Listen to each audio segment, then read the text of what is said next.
Millionaire pushed his wife off the terrace for insurance money. 2 years later, she returned and shattered his world. Hi, my beautiful, precious, and irreplaceable family.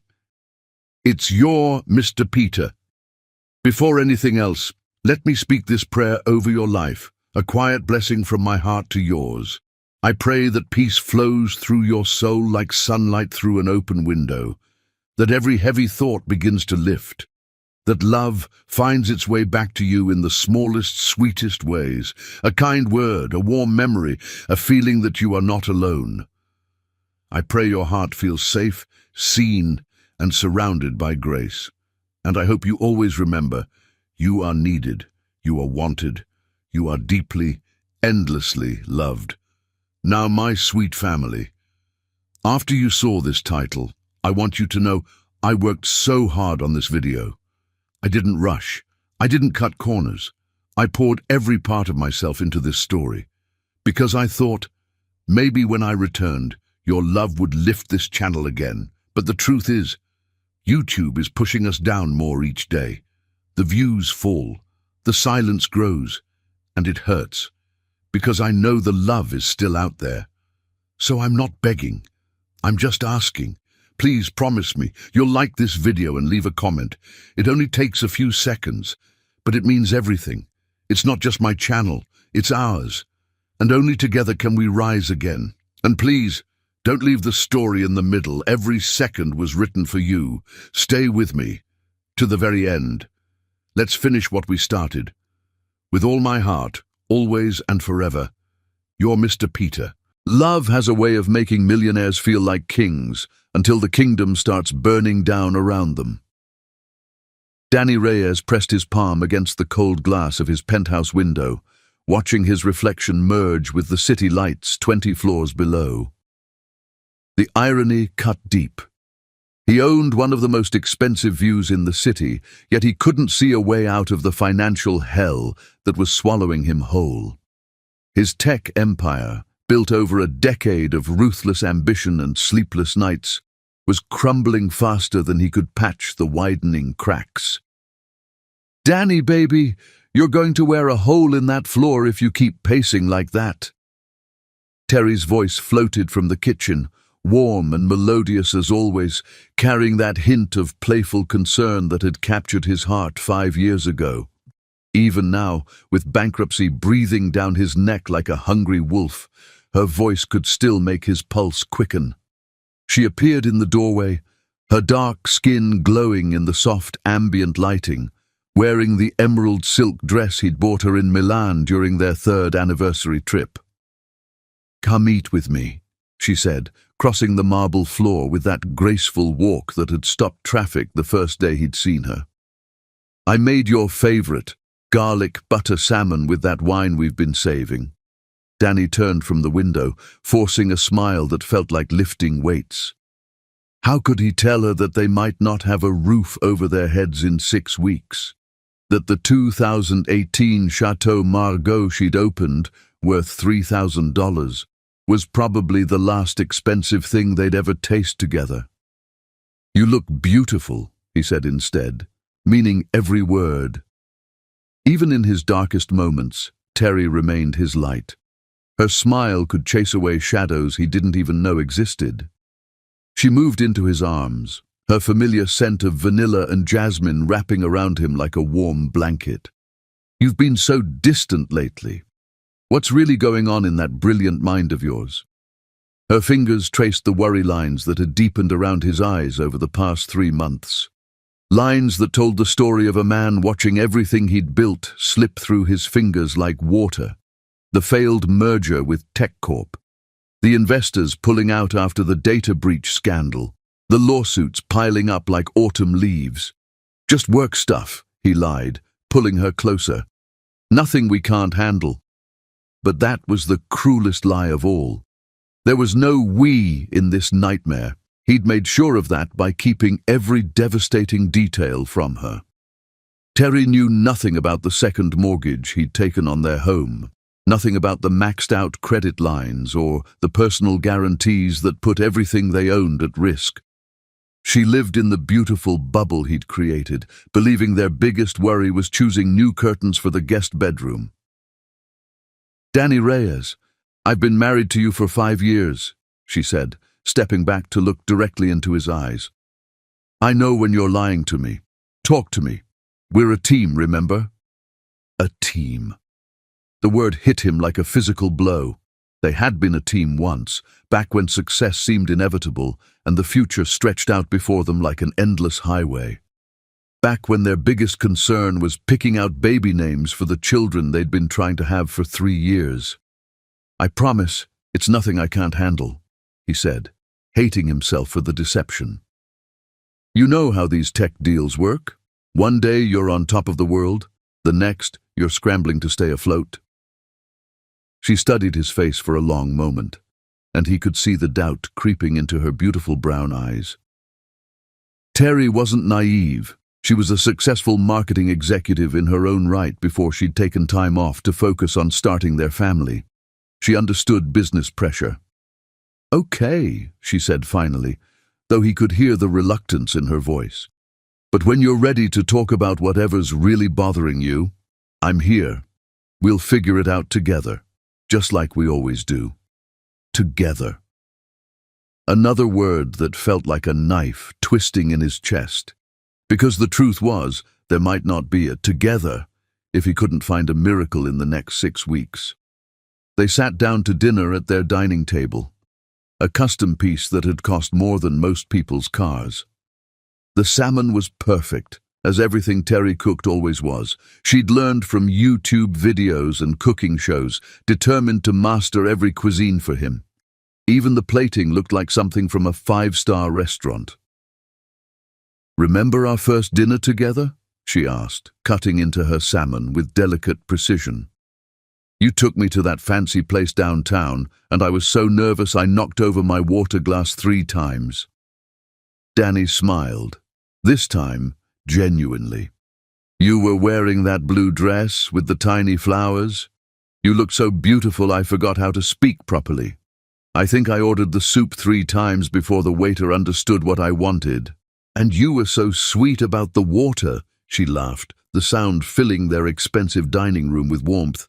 "You pretended it was completely normal, even flagged down the waiter for more napkins like it was no big deal."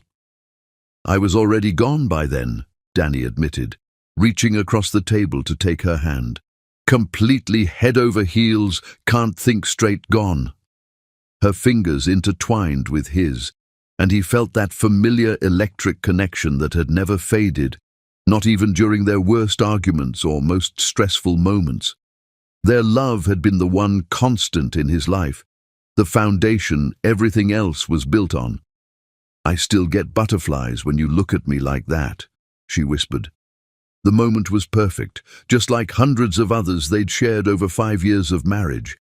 But underneath Danny's smile, panic clawed at his chest like a caged animal. How could he destroy this? How could he tell the woman who loved him unconditionally that he'd gambled away their entire future on a business deal that had exploded in his face? "Any word from Dr. Martinez about the fertility tests?" he asked, desperate to change the subject to something, anything, other than their impending financial ruin. Terry's face lit up with hope and anticipation. "She said the results should be in by Friday. I have a good feeling about this round, Danny. I really do." The enthusiasm in her voice broke his heart. For 3 years, they'd been trying to have a baby. 3 years of specialists, treatments, hope, and disappointment. Terry approached each possibility with renewed optimism, while Danny wrestled with the growing fear that maybe they weren't meant to be parents. "Whatever happens will be okay," he said, squeezing her hand. "We have each other. That's enough." But even as he said the words, he knew they weren't true. Nothing felt like enough anymore. Not their love, not their beautiful home, not the life they'd built together. Because all of it was about to disappear, and there wasn't a damn thing he could do to stop it. After dinner, they curled up together on their Italian leather sofa, Terry's head on his shoulder as they watched an old romantic comedy she'd seen 100 times, her soft breathing against his neck, the way her hand rested over his heart. These were the moments he'd tried to freeze in his memory, knowing they might be numbered. "I love you, Danny Reyes," she murmured sleepily against his chest. "Whatever's worrying you, we'll get through it. We always do." As he watched her drift off to sleep in his arms, Danny made a silent promise to find a way to save their life together, no matter what it took, no matter what he had to sacrifice. He had no idea that in just a few weeks, his mother would present him with a solution so monstrous that it would destroy everything he'd ever loved. But that night, holding his wife in their beautiful home, Danny Reyes still believed in happy endings. Chapter 2. The Web of Deception. The devil doesn't always come wearing horns. Sometimes she comes wearing Chanel and calling herself Mother. Kim Creech sat in her son's study, fingers drumming against the mahogany desk as she rifled through the stack of papers Danny thought he'd hidden so well. Insurance policies, loan documents, foreclosure notices. The financial carnage was even worse than she'd suspected. But among all the destruction, one document made her pause, a slow smile spreading across her carefully maintained face. Life insurance policy, Terry Gizi Reyes. Beneficiary, Daniel Reyes, $2 million. "Interesting," she murmured, holding the paper up to the lamplight as if examining a precious gemstone. "Very interesting indeed. Kim had always been a practical woman. At 62, she'd survived a bitter divorce from Danny's father, built her own successful real estate empire, and learned that sentiment was a luxury she couldn't afford. Love was fine for greeting cards and romantic comedies, but money was what kept the lights on and the wolves at bay. She'd watched her son spiral into this financial mess with a mixture of frustration and disgust. Danny had always been too soft, too trusting, too willing to believe that hard work and good intentions would somehow magically solve everything.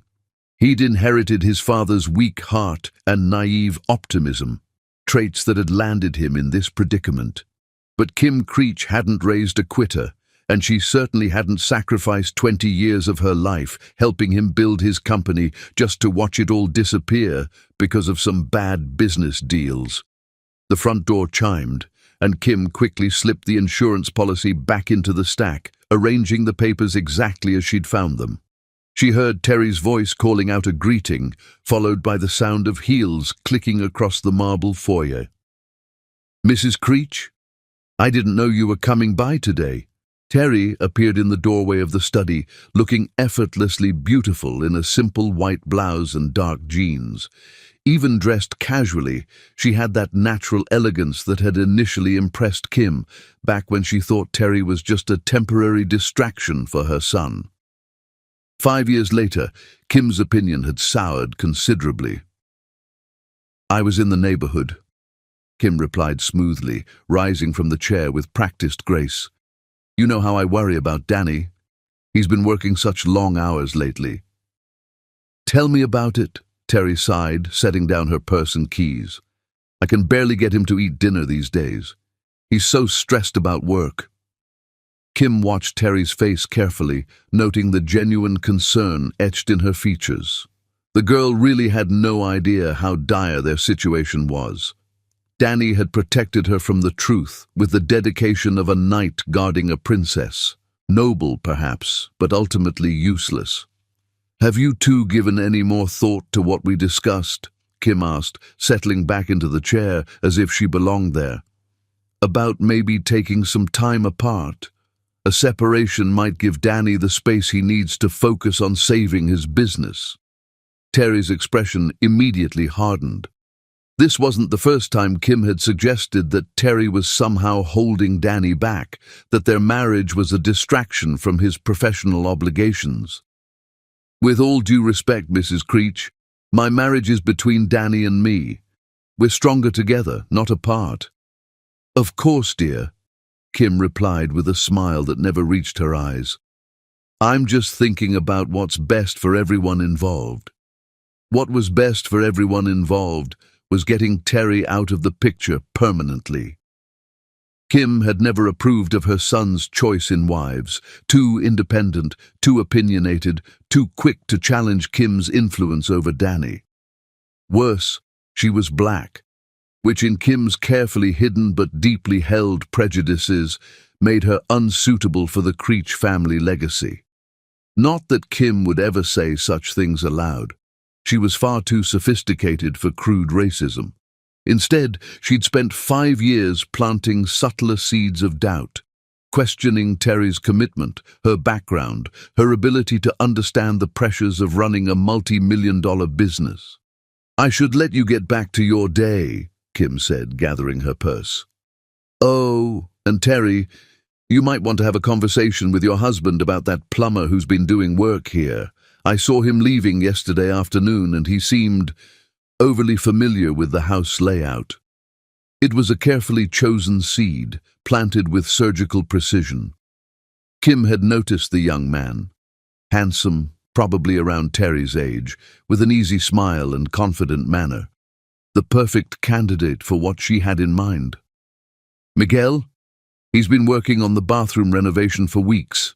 Danny hired him." "I'm sure it's nothing," Kim said with a dismissive wave. "But you know how men can be around beautiful women. Just something to keep an eye on." Terry's confusion was evident, but Kim could see the seed taking root. A tiny furrow appeared between Terry's eyebrows, the first sign of doubt beginning to bloom. After leaving Danny's house, Kim drove directly to the construction company's office. She'd done her research over the past week, learning everything she could about Miguel Santos, 28 years old, recently divorced, struggling to make his mortgage payments on a modest house in the suburbs.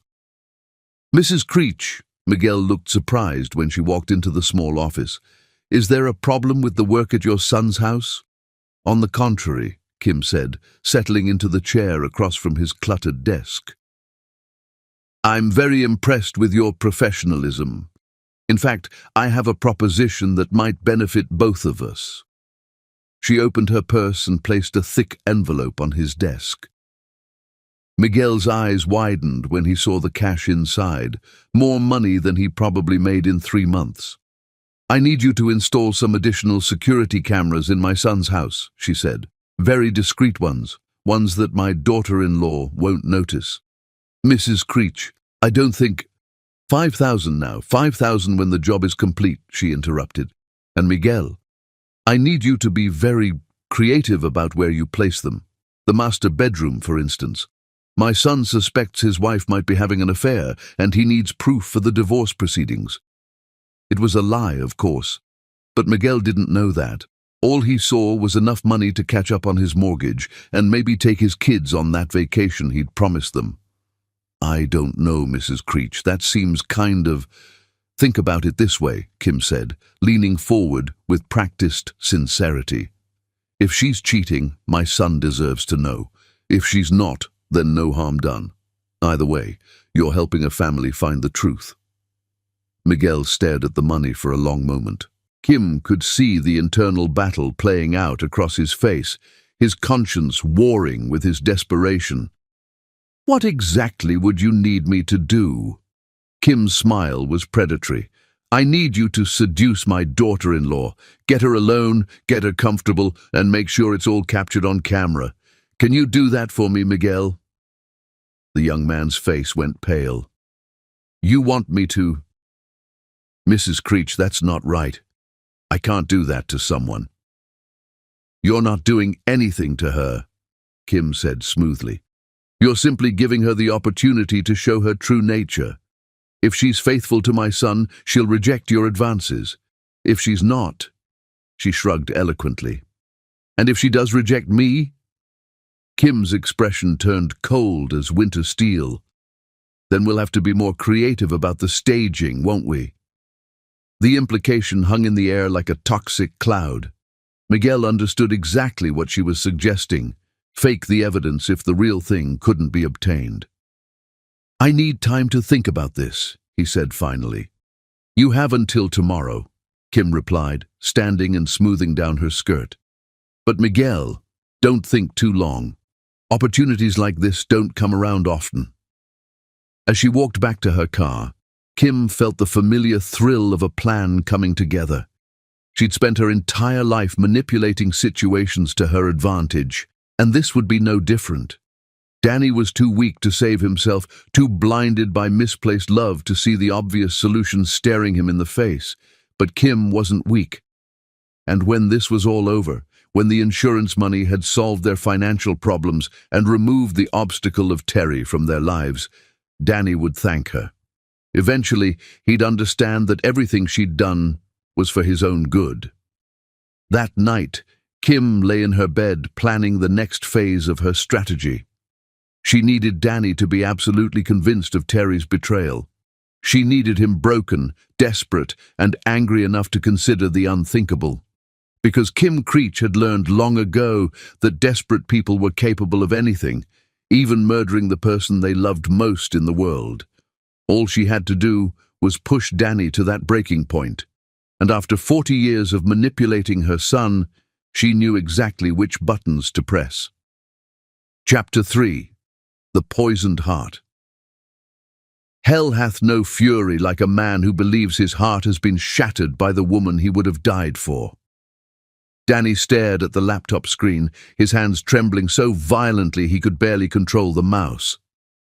The timestamp read 2:47 p.m., yesterday afternoon, when he'd been in meetings downtown, fighting desperately to save what remained of his crumbling business empire. The video was crystal clear, shot from what appeared to be a hidden camera in their master bedroom. His wife, his beautiful, loving wife, in their bed, with another man. The sound came through with devastating clarity. Terry's soft moans, her whispered words of passion, the creak of their expensive mattress as she moved with Miguel, the plumber who'd been working on their bathroom renovation for the past month. "Turn it off," Danny whispered, but his mother's hand stayed firmly on his shoulder, forcing him to watch every excruciating second. "You need to see this, Daniel," Kim said, her voice soft with manufactured sympathy. "You need to see who she really is." His vision blurred as tears he couldn't control spilled down his cheeks. 5 years of marriage. 5 years of believing he'd found his soulmate, his other half, the woman who would stand by him through anything. And this entire time she'd been lying to him, betraying him, making a fool of him in their own home. "How long?" he asked, his voice barely audible. "How long has this been going on?" Kim clicked to another file. 3 weeks, from what I can tell. Miguel installed the cameras because he suspected something was happening between them. He wanted to protect you, but he needed proof before he could say anything. Another video began playing. This one was from their living room, showing Terry and Miguel in what appeared to be an intimate conversation on their sofa. Danny watched his wife laugh at something the younger man said, watched her touch his arm in a way that seemed far too familiar, far too comfortable. "She's been planning this for months," Kim continued, her voice dripping with false concern. "Think about it, Daniel. She insisted on hiring this particular contractor. She's been working from home more often lately. All those afternoons when you thought she was running errands or meeting friends." Danny's stomach lurched. He rushed to the bathroom and vomited until there was nothing left, his body rejecting the poison of this revelation as violently as his heart rejected the truth of what he'd seen. When he emerged, pale and shaking, Kim was waiting with a glass of water and another folder of papers. "There's more," she said gently. "Miguel found these in her car yesterday. Hotel receipts, credit card statements showing charges at expensive restaurants Danny had never been to, text messages on a phone bill that weren't between Terry and him.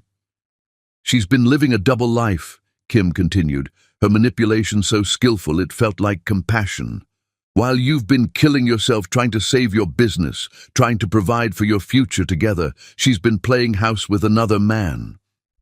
Danny sank into his chair, the weight of betrayal crushing him like a physical force. Everything felt surreal, like he was watching someone else's nightmare unfold. This couldn't be his life. This couldn't be his wife. The fertility problems, he whispered suddenly, another piece of the puzzle clicking into place. 3 years of trying, all those doctor visits, the treatments that never worked.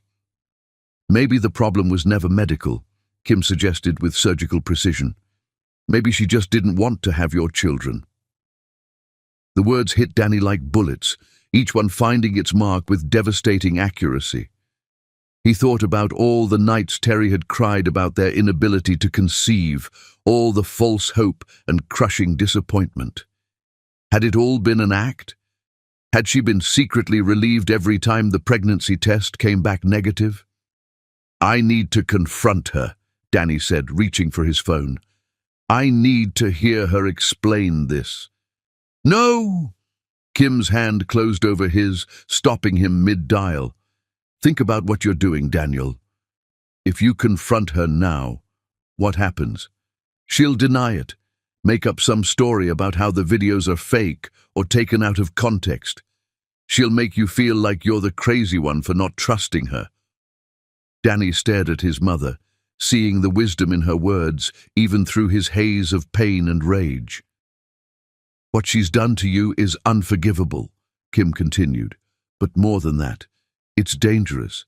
If she's willing to carry on an affair in your own home, what else is she capable of? Have you checked your bank accounts lately? Your credit cards? Your business files?" The paranoia took root immediately, growing like a cancer in Danny's wounded psyche. He grabbed his laptop and began frantically checking their joint accounts, looking for signs of financial betrayal to match the emotional devastation. "She withdrew $5,000 last week," he said, staring at the screen in disbelief. "Cash withdrawal. I never saw any cash." "Probably paying for those hotel rooms," Kim said sadly. "Or maybe she's planning to leave you, Daniel. Maybe she's been building a nest egg for her new life with Miguel." Danny's world tilted on its axis.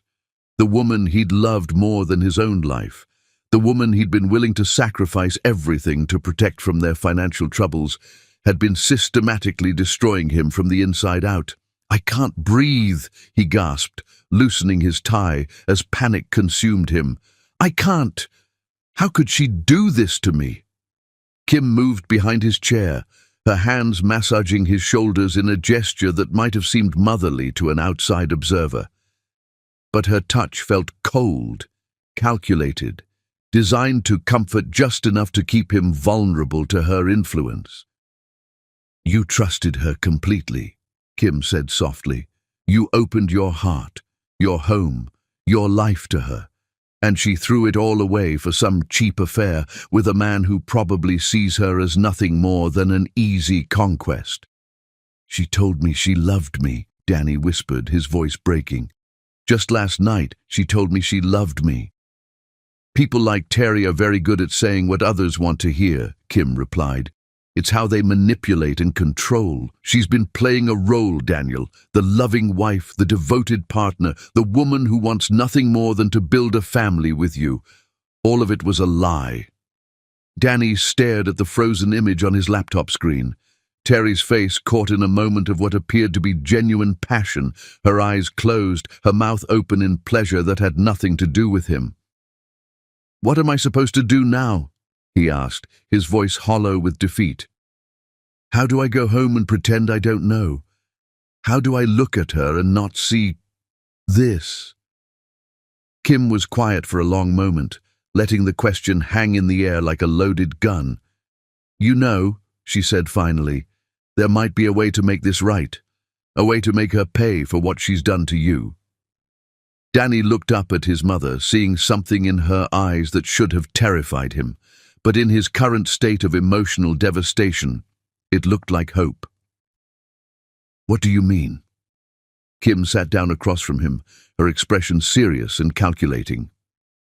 "You're about to lose everything because of bad business deals, correct?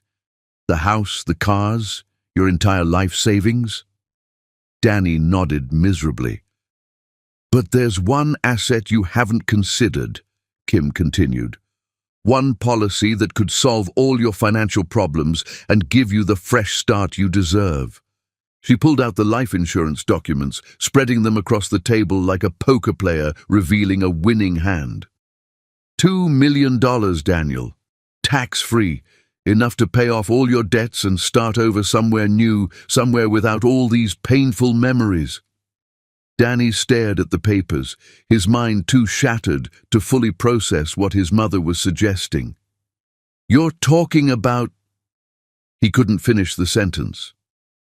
I'm talking about justice, Kim said firmly. She's destroyed your life, your business, your ability to trust. She's made a mockery of your marriage and stolen years of your life with her lies. Why should she get to walk away from this unscathed while you lose everything?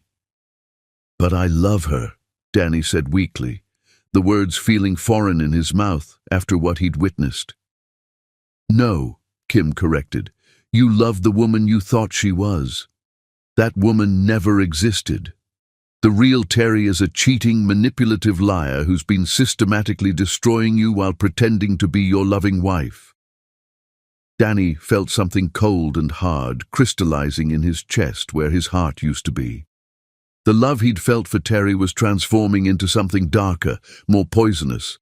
Betrayal and rage mixed with the crushing weight of financial ruin, creating a toxic cocktail that clouded his judgment and infected his soul. Think about it, Kim continued, pressing her advantage. You could make this look like an accident, a fall, perhaps, or a break-in gone wrong. No one would ever suspect you. You're the grieving husband, after all. And afterward, you'd have the resources to rebuild your life, to find someone who truly deserves your love. As Danny sat in his mother's living room, staring at evidence of his wife's betrayal, the man he'd been for 35 years began to die. In his place, something harder and more desperate was being born, something capable of unthinkable acts in the name of survival and revenge. He didn't know that every piece of evidence was fabricated. He didn't know that Miguel had been coerced into participating in an elaborate con game. He didn't know that the woman he was planning to destroy was innocent of everything except loving him unconditionally. All Danny knew was that his heart had been shattered beyond repair, and someone was going to pay for it. Chapter 4. The Point of No Return. There comes a moment in every man's life when he must choose between the person he was and the monster he's willing to become. Danny sat in his car outside their house, his and Terry's house, for 20 minutes, unable to force himself to walk through the front door. 3 days had passed since his mother had shown him the videos. 3 days of living in a waking nightmare where every memory felt like a lie and every moment of happiness seemed like cruel mockery. He'd barely slept, barely eaten, barely functioned. At the office, his remaining employees whispered about his haggard appearance and erratic behavior. They thought the stress of the failing business was finally breaking him. If only they knew the truth was so much worse.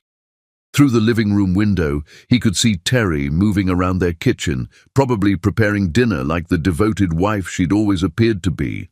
The sight of her filled him with a nauseating mixture of rage and longing that made his chest feel like it was being torn in half. His phone buzzed with a text from his mother. "Have you decided? Time is running out." She was right.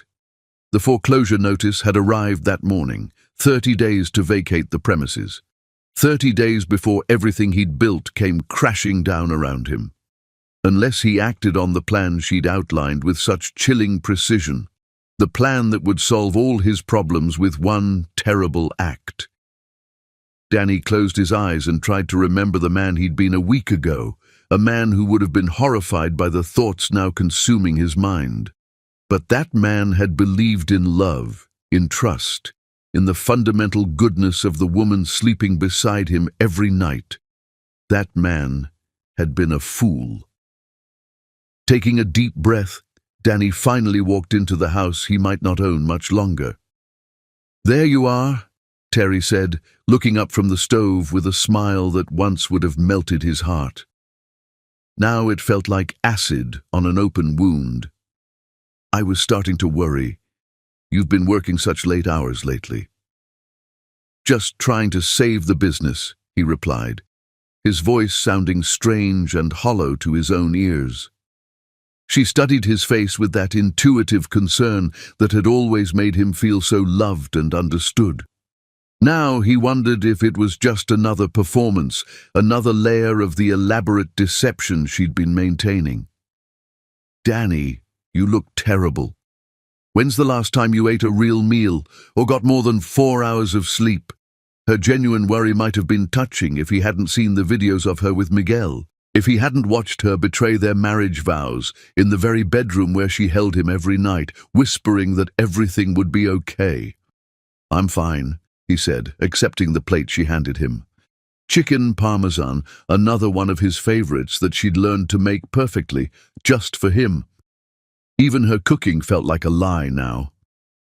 They ate in relative silence, the easy conversation that had always flowed between them replaced by Danny's internal monologue of rage and planning. He found himself studying her face, looking for signs of deception he'd somehow missed. Was she thinking about Miguel right now? Comparing Danny to her lover and finding him lacking? "I've been thinking," Terry said suddenly, cutting through his dark thoughts. "Maybe we should take a vacation, just the two of us, somewhere tropical and relaxing. You've been under so much stress lately and we haven't had any real time together in months." A vacation? With the woman who'd been systematically destroying his life while pretending to love him. The irony was so bitter he almost laughed. "That sounds expensive," he said instead. "Maybe when things settle down with work." "Money isn't everything, Danny," she replied, reaching across the table to take his hand. "I'd rather be broke and happy with you than rich and miserable without you." The words struck him like physical blows. If she truly meant that, why was she sleeping with Miguel in their bed? Why was she withdrawing cash from their accounts and lying about her whereabouts? "Easy to say when you're not the one carrying the weight of everyone's expectations," he snapped, pulling his hand away from hers. Terry looked genuinely hurt by his harsh tone. "I'm sorry. I didn't mean to minimize what you're going through. I miss you, Danny. I miss us." She missed them. While she was building a new life with another man, she missed the husband she was planning to discard. The hypocrisy was breathtaking. After dinner, Danny retreated to his study and called his mother. "I can't do it," he said without preamble. "I can't go through with your plan." "Daniel," Kim's voice was patient but firm, "we've discussed this. You don't have any other options." "There has to be another way. Maybe I can negotiate with the creditors, maybe—" "With what? You're $3 million in debt. Your business is worthless. Your house is in foreclosure. And your wife is fucking another man in your bed while you kill yourself trying to provide for her." The brutal summary of his life hit Danny like a sledgehammer. Every word was true, every detail a reminder of how completely he'd failed at everything that mattered. "But murder, Mom. We're talking about murder." "We're talking about justice," Kim corrected, "and survival." "She's already destroyed your life, Daniel. Are you going to let her walk away with half of what's left while you lose everything?" Danny stared out the window of his study, watching Terry tend to her garden in the fading evening light. She looked so peaceful, so innocent. It was impossible to reconcile this image with the woman in those videos. "What if we're wrong?" he asked desperately. "What if there's an explanation for those videos?" "What explanation could there possibly be? You saw them with your own eyes, Daniel. You saw her betraying you in your own home, with your own employee. There's no innocent explanation for what you witnessed." Kim was right, of course. The evidence was overwhelming, undeniable. And even if he could somehow forgive the affair, how could he forgive the timing? How could he forgive her for destroying their marriage just when he needed her support the most? The insurance money would solve everything, Kim continued. You could pay off your debts, start fresh somewhere new. You could find someone who actually deserves your love and loyalty. How would we even do it? Danny heard himself asking, and was horrified by how natural the question sounded. It has to look like an accident, Kim said, her voice dropping to a conspiratorial whisper. Something sudden and tragic. A fall, perhaps, from your terrace. You'd be devastated, of course. The grieving husband who lost the love of his life in a terrible accident. Danny's hands were shaking so violently he could barely hold the phone. I can't push her off a building, Mom. I'm not a killer. You're not killing her, Kim said with chilling logic. You're ending your suffering. You're taking back control of your life from a woman who's been systematically destroying it. Think of it as self-defense. That's not how self-defense works, isn't it? She's killed the man you used to be, hasn't she? She's murdered your ability to trust, to love, to believe in anything good. What's left of you when this is all over? What's left when you're homeless and broken while she starts her new life with Miguel? The questions hung in the air like poison gas, seeping into Danny's wounded psyche and finding every crack in his moral foundation. He thought about the videos again, about Terry's face in those moments of passion with another man. He thought about the lies, the deception, the years of his life stolen by someone he'd trusted completely. You need to decide tonight, Kim pressed. The foreclosure is moving forward, the creditors are circling, and every day you wait is another day she has to plan her exit strategy. How long before she files for divorce and takes half of whatever's left? Danny looked out his study window again. Terry had come inside and was now washing dishes in the kitchen, humming softly to herself. She looked so content, so blissfully unaware of the storm gathering around her. For a moment, his resolve wavered. Then he remembered Miguel's hands on her body, remembered her lies about the cash withdrawals, remembered 3 years of failed fertility treatments that might have been deliberate sabotage. If I do this, he said slowly, each word feeling like a nail in his own coffin. How do we make sure no one suspects? Kim's relief was audible. Leave that to me. I've been thinking about this for days, working out every detail. You'll take her up to the terrace tomorrow night. Make it romantic, like a celebration. Tell her you've found a solution to your business problems. What kind of solution? It doesn't matter. The point is to get her relaxed and trusting. Maybe bring champagne, set up some candles. Make it look like you're trying to reconnect after all the stress you've been under. Danny closed his eyes, trying to picture himself going through with such an elaborate deception. And then you create an opportunity. Ask her to look at something over the edge or to pose for a photo near the railing. One moment of distraction, one push, and it's over. What if someone sees? What if there are witnesses? That's why the timing is crucial. Late evening, when your neighbors are inside watching television. And Daniel, this is important. You can't be anywhere near the house when it happens. What do you mean? You need an alibi. After the accident, you need to leave immediately.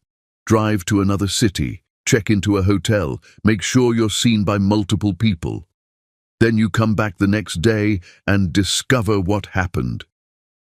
The cold calculation in his mother's voice should have horrified him. Instead, it felt like a lifeline in a sea of despair. What about you? Danny asked. Won't people wonder where you were? I'll be on a plane to Australia by midnight, Kim said. I've already booked the flight. A long-planned visit to your Aunt Margaret, completely unrelated to anything happening here. Perfect timing, really. Danny felt the last pieces of his old life falling away like autumn leaves. The man who had loved Terry unconditionally was dying, replaced by someone harder, more desperate, more willing to do whatever it took to survive. I need to know you're committed to this, Kim continued. Once we start down this path, there's no going back. No second thoughts, no backing out at the last minute. "I'm committed," Danny heard himself say, the words coming from some dark place he didn't recognize. "But I need time to plan this properly, to make sure we don't make any mistakes." "Good. But remember, every day we wait is another day she has to destroy what's left of your life. Don't let sentiment make you weak, Daniel.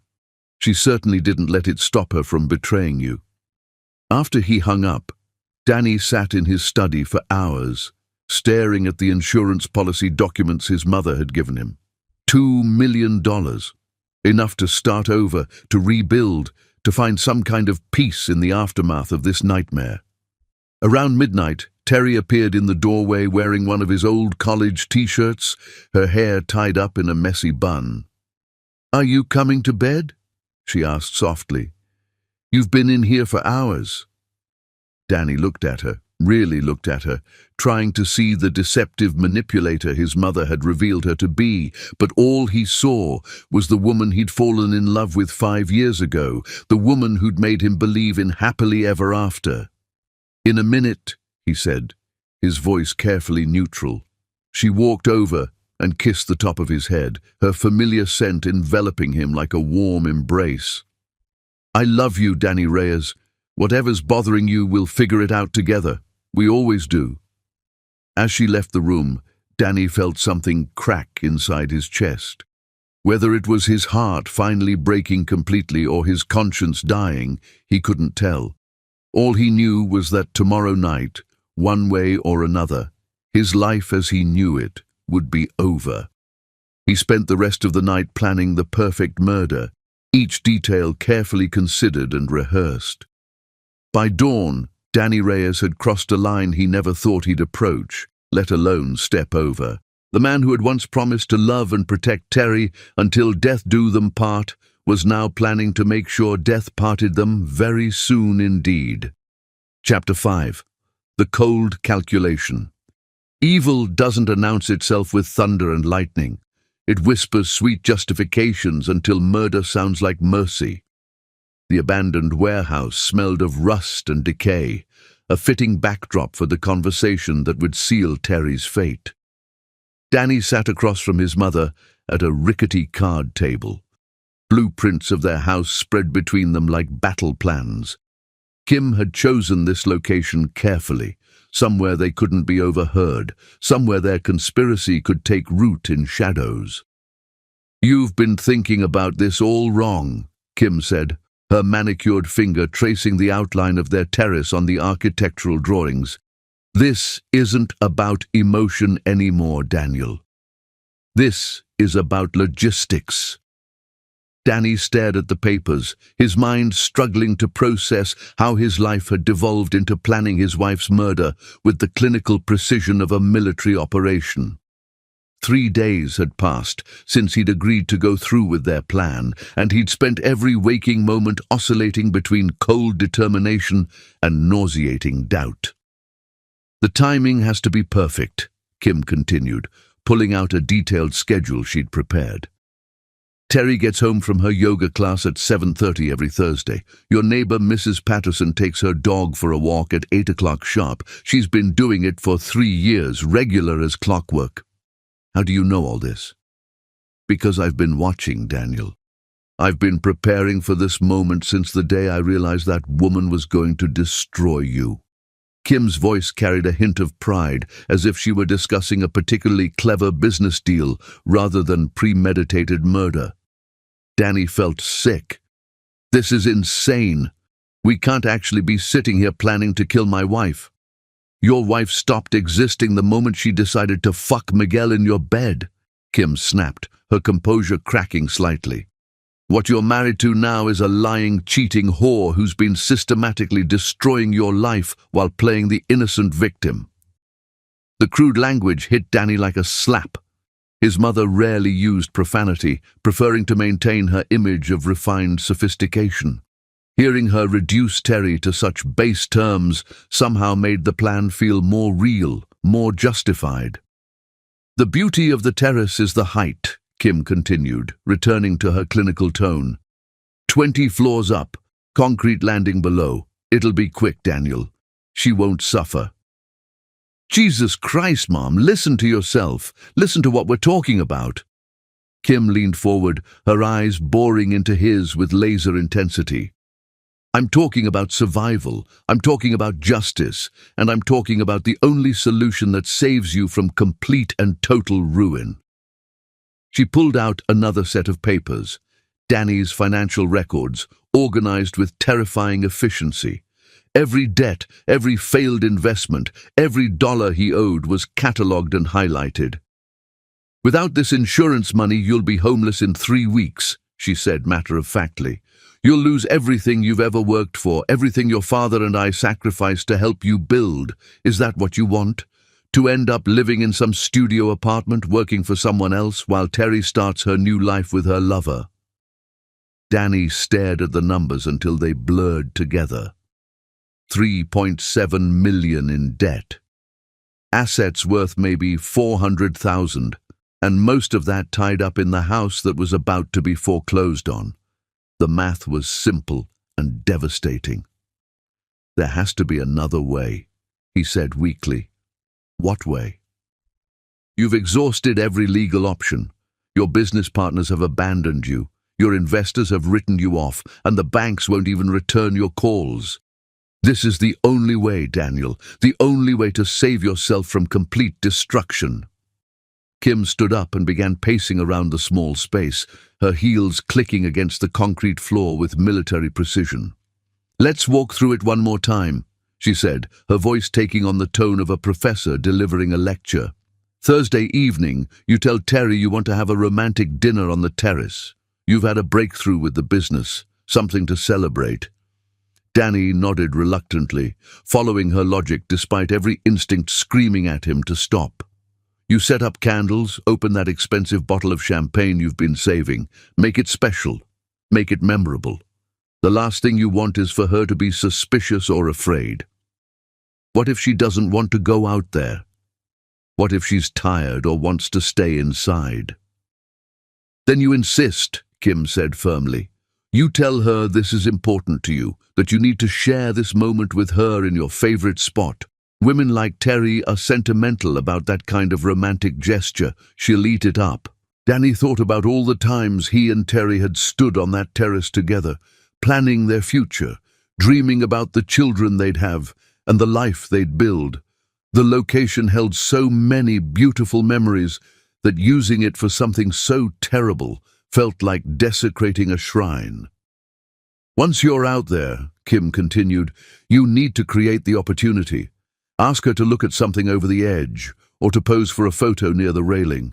The key is to get her in the right position without making her suspicious. And then... Danny's voice was barely above a whisper. And then you do what needs to be done. One push, Daniel. One moment of action, and all your problems disappear. Kim pulled out a manila envelope and slid it across the table. Your plane ticket to Chicago. Flight leaves at 10:15, gets you there by midnight Central Time. You'll check into the Palmer House downtown, use your credit card, tip the bellhop generously so he remembers you. Danny opened the envelope with trembling hands. Everything was arranged with meticulous detail. The flight, the hotel reservation, even a restaurant recommendation for a late dinner. You'll spend the next day being visible, Kim explained. Shopping, sightseeing, anything that puts you on security cameras and creates witnesses. Then Friday evening, you fly back home and discover the tragic accident. What about you? My flight to Sydney leaves at 11:30. By the time anyone thinks to question my whereabouts, I'll be halfway across the Pacific Ocean, visiting my dear sister who I haven't seen in 2 years. The plan was flawless in its simplicity and horrifying in its implications. Kim had thought of everything, anticipated every possible complication, covered every angle that might lead back to them. There's one more thing, Kim said, her voice dropping to a whisper.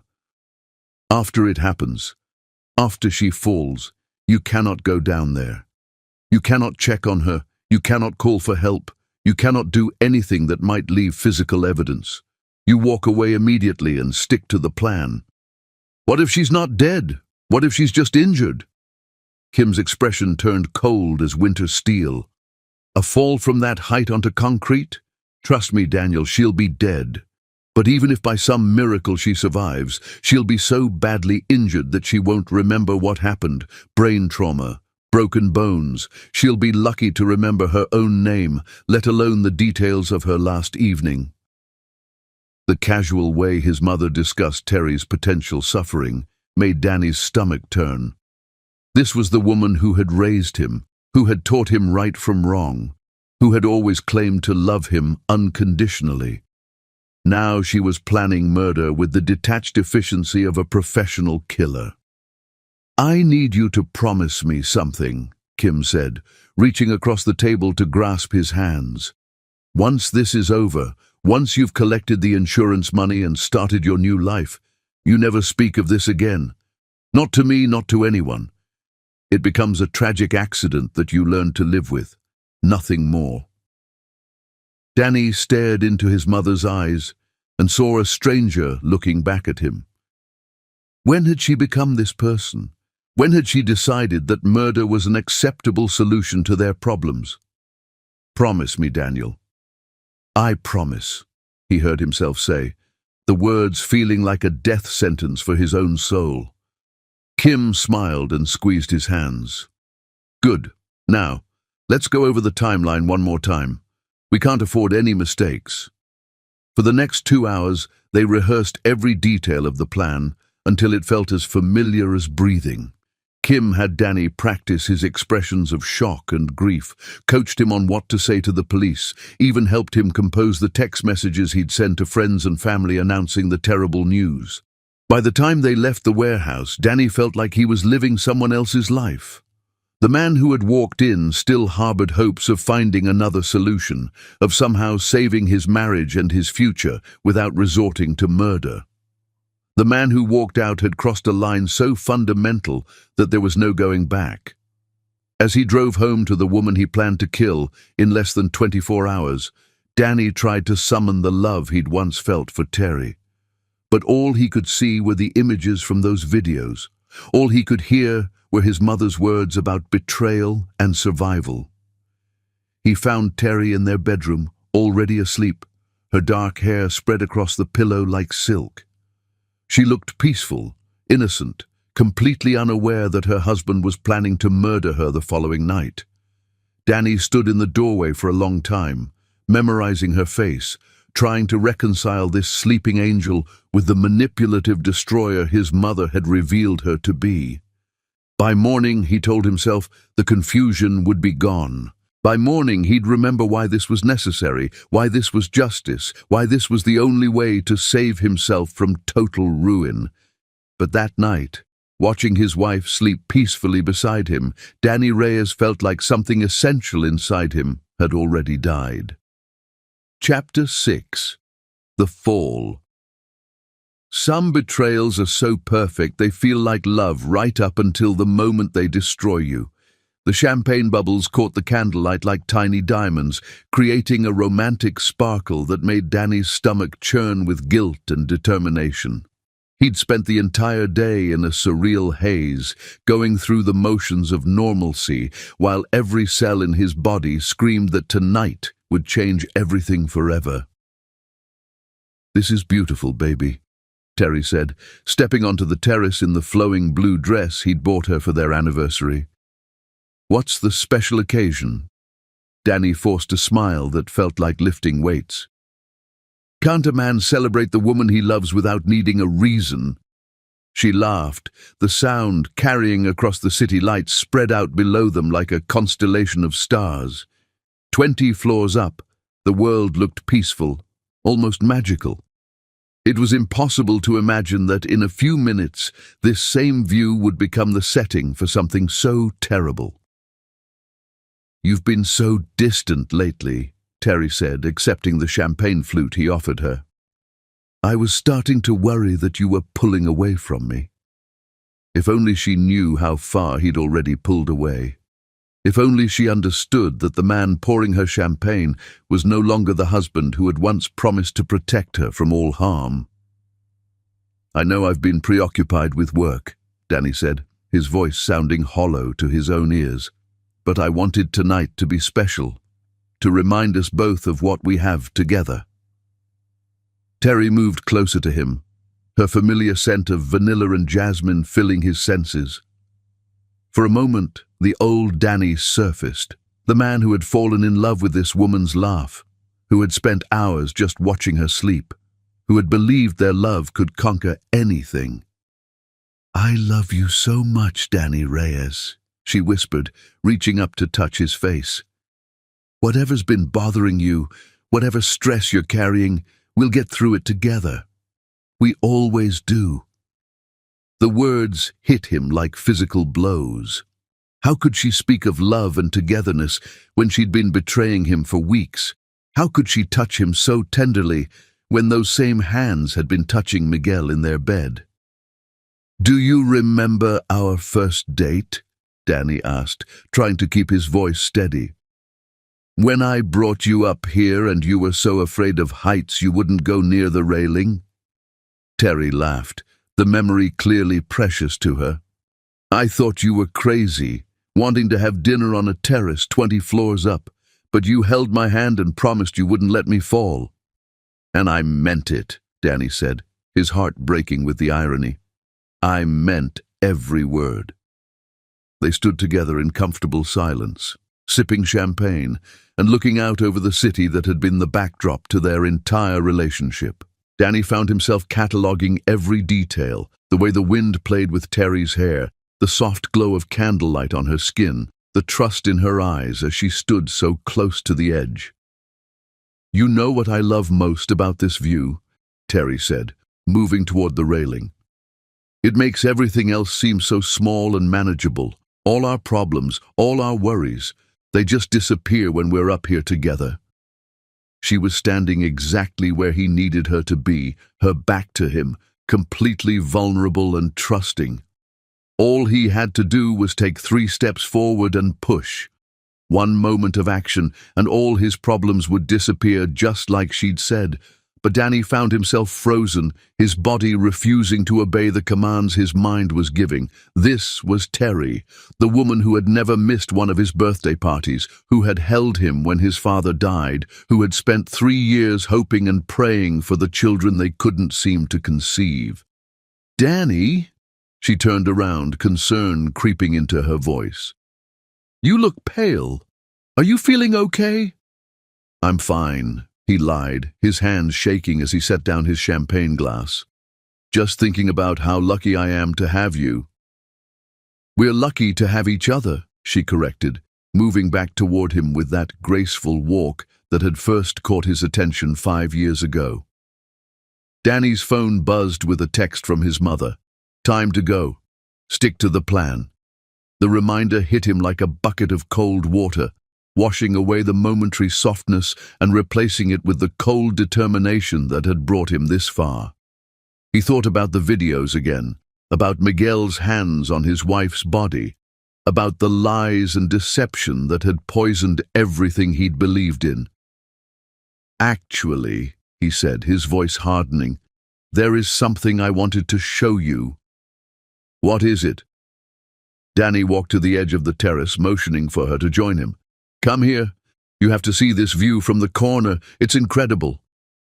Terry hesitated for a moment, her old fear of heights making her cautious, but trust won out, as it always did with her. She moved to where he was standing, her shoulder brushing against his arm. "What am I looking for?" she asked, leaning slightly over the railing to get a better view. This was it. This was the moment Kim had planned so carefully, the opportunity he'd been waiting for. All he had to do was push, and it would all be over. The betrayal, the financial ruin, the crushing weight of loving someone who had systematically destroyed his life. "Close your eyes," Danny said, his voice barely above a whisper. "Why?" "Trust me. Just close your eyes and I'll show you something beautiful." Terry smiled and obediently closed her eyes, her face serene and peaceful in the candlelight. She trusted him completely, absolutely, without reservation. Even after everything she'd done to him, she still believed he would never hurt her. Danny raised his hands, placing them gently on her shoulders. She was so small, so fragile. It would take almost no effort at all to send her over the edge. One push, and she'd fall 20 floors to the concrete below. One push, and he'd be free. "I love you," he whispered, the words feeling like a prayer and a condemnation at the same time. "I love you too," she replied, her eyes still closed, still trusting. Danny's hands tightened on her shoulders. He thought about the insurance money, about starting over somewhere new, about finding someone who wouldn't lie to him and betray him and make a mockery of everything he held sacred. He thought about justice. He thought about survival. He thought about the man he used to be and the monster he was about to become. "I'm sorry," he whispered, and then he pushed. Terry's eyes flew open in shock and terror as she felt herself falling forward. Her scream pierced the night air like a knife, a sound of betrayal and disbelief that would haunt Danny for the rest of his life. She grabbed desperately for the railing, for anything that might save her, but gravity and momentum were stronger than her will to live. Her beautiful blue dress billowed around her like wings as she fell, and for a moment she looked almost like an angel against the city lights. Then she was gone. Danny stood at the railing, his hands still tingling from the contact with her shoulders, staring down into the darkness where his wife had disappeared. The scream echoed in his ears, but the city below was silent and still. He'd done it. After days of planning and agonizing, he'd actually done it. Terry was dead, and he was free. So why did he feel like his own life had just ended? Following his mother's instructions, Danny quickly gathered the champagne glasses and candles, erasing any evidence of their romantic evening. He couldn't look over the edge again, couldn't confirm what he already knew was true. Instead, he focused on the plan. Get to the airport, catch the flight to Chicago, establish his alibi. As he walked through their house for what he believed would be the last time, Danny tried to feel the relief and freedom Kim had promised would come. Instead, all he felt was a hollow emptiness where his heart used to be. The next morning, Danny would fly to Chicago as planned, establishing his alibi before returning to discover the tragic accident. But that night, driving away from the scene of his crime, he couldn't shake the feeling that he'd destroyed far more than just his unfaithful wife. He'd destroyed himself. Unknown to Danny, 20 floors below in the darkness behind their building, a safety net stretched between two maintenance scaffolds caught a falling woman with brutal efficiency. The impact knocked her unconscious and broke 2 ribs, but Terry Reyes was very much alive. Miguel Santos, the plumber who had been blackmailed into helping stage the fake affair videos, had spent the last week consumed with guilt over his role in Kim Creech's elaborate deception. When he'd overheard Kim finalizing the murder plan, he'd realized that their scheme had grown far beyond simple blackmail. Unable to live with himself if he let an innocent woman die, Miguel had spent the day installing the safety equipment that would save Terry's life. As sirens wailed in the distance and emergency responders rushed to the scene, Miguel made the hardest decision of his life. He would tell Terry the truth about everything, the fake videos, the manipulation, the mother-in-law who had orchestrated it all, and together they would make sure that justice was served. But first, he had to help her survive the night and recover from injuries that could have been fatal. As he cradled Terry's unconscious form, Miguel whispered a prayer of gratitude that he'd found the courage to do the right thing. The game Kim Creech thought she'd won was far from over. In fact, it was just beginning. Chapter 7. 2 Years Lost. Sometimes the greatest punishment isn't death. It's waking up to discover that everything you thought you'd won was built on lies. The steady beep of machines and the sharp smell of antiseptic slowly penetrated Danny's consciousness like sunlight breaking through fog. his eyes opened to unfamiliar surroundings. White walls, medical equipment, and the concerned face of a woman he'd hoped never to see again. "Thank God," Kim whispered, reaching for his hand. "The doctors weren't sure you'd ever wake up." Danny tried to speak, but his throat felt like sandpaper. How long had he been unconscious? The last thing he remembered was boarding a plane to Chicago, his hands still trembling from what he'd done to Terry. Everything after that was a black void. "Water," he managed to croak. Kim helped him sip from a plastic cup, her movements careful and practiced. She looked older somehow, more fragile than he remembered. Grey streaks had appeared in her perfectly styled hair, and new lines creased her face. "How long?" Danny asked when he could finally speak. 2 years, Kim said softly. "You've been in a coma for 2 years, Daniel. The accident happened the day after you got to Chicago. A drunk driver ran a red light and hit your rental car head-on. 2 years. The number hit Danny like a physical blow. 2 years of his life, gone in an instant. 2 years during which the world had continued spinning while he lay trapped in darkness. "The business?" he asked, though he already suspected the answer. Kim's expression confirmed his fears. "Gone. Everything's gone, Daniel. The company collapsed within 6 months of your accident. Without you there to fight the creditors and manage the crisis, it all fell apart." Danny closed his eyes, trying to process the magnitude of his losses. Not just his business, but years of his life, relationships, everything he'd worked to build.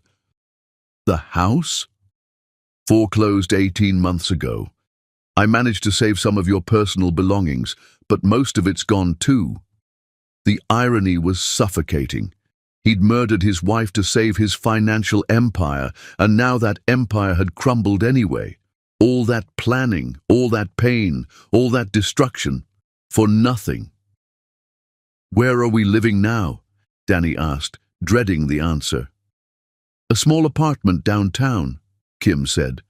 "Nothing like what you're used to, but it's clean and safe. The insurance money from—" She paused, choosing her words carefully. "From the tragedy helped us get by during the worst of it. The insurance money." Danny felt a chill run down his spine as the memories came flooding back. Terry's scream, the fall, the plan that was supposed to solve all their problems. In his 2-year absence, had they actually collected on Terry's death? "Tell me about the investigation," he said carefully. Kim glanced around the hospital room nervously before leaning closer. "There wasn't much to investigate. Poor Terry had an accident while you were out of town on business. She fell from the terrace during what appeared to be a romantic evening gone wrong. The police found the champagne, the candles. It looked like she'd been preparing a surprise for your return. The story was different from what they'd planned, but it served the same purpose. Danny was supposed to have discovered the body when he returned from his business trip, not learned about it while lying unconscious in a Chicago hospital. Did anyone suspect anything?" "Why would they?" Kim asked with practiced innocence. "You were 3 states away when it happened. You had credit card receipts, hotel records, witnesses who saw you at restaurants and shops. The investigation was perfunctory. Tragic accident. Case closed." Danny felt a mixture of relief and revulsion. Their plan had worked, even better than they'd hoped. Terry was dead. He had an unshakable alibi, and they'd collected the insurance money. So why did victory taste like ashes in his mouth? "I want to see where she's buried," he said suddenly. Kim's hand tightened on his. "Daniel, I don't think that's wise. You need to focus on recovery, on rebuilding your life. Looking backward will only cause more pain." "I need to see her grave," Danny insisted, his voice stronger now. "I need to say goodbye properly." Kim was quiet for a long moment, studying his face with the calculating expression he remembered from their planning sessions. "If that's what you need for closure, then of course, but not today. Today, you need to focus on getting your strength back." Over the next few days, as Danny slowly regained his physical capabilities, Kim filled him in on everything he'd missed. The business partners who'd abandoned him, the employees who'd found new jobs, the friends who'd gradually stopped calling when it became clear he might never wake up. "It's better this way," Kim said during one of their conversations. "You can start completely fresh, without all the baggage of your old life weighing you down." But Danny didn't feel free. He felt hollow, like a man walking through the ruins of everything he'd once cared about. The money from Terry's insurance policy, $2 million that had seemed like salvation 2 years ago, now felt like blood money burning a hole in his conscience. "What have you been doing for 2 years?" Danny asked one afternoon as Kim helped him with his physical therapy exercises. "Taking care of you," she replied simply. "Making sure you got the best medical care, handling your affairs, keeping your memory alive for when you woke up." "What about Australia? I thought you were going to visit Aunt Margaret."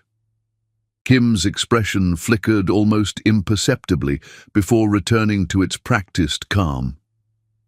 "I did go, Daniel. I was there for 6 months before your accident. When I heard what happened, I came straight back. You're my son.